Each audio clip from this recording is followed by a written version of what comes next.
ভারতীয় হিন্দুরা আবার যেতে পারবে কৈলাস পর্বত ও মানস সরোবরে।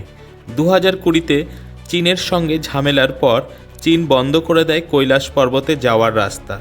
ভারতের বিদেশ মন্ত্রণালয় এদিন প্রেস বিবৃতি দিয়ে জানায়, বিদেশ সচিব বিক্রম মিস্ত্রি 26-27 তারিখে চীন গিয়েছিল।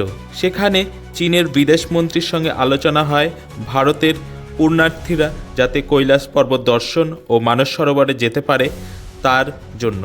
সীমান্তে উত্তেজনা বজায় থাকলেও ভারত আলোচনার রাস্তা বরাবরই খুলে রেখেছিল। আলোচনার মাধ্যমে দুদেশের বিবাদ মেটানো যায় তা ভারত বিশ্বাস করে এই নীতিতে। রাশিয়ায় ব্রিক্স সম্মেলনের সময় দুই দেশের মধ্যে সম্পর্কের বরফ গলতে শুরু করে।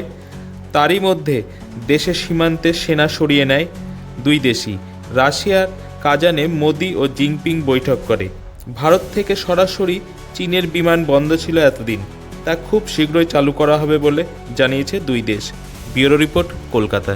এ বিষয়ে আরও জানতে কলকাতা সমাচার চ্যানেলটি লাইক করুন, সাবস্ক্রাইব করুন ও বেল আইকনটি প্রেস করুন।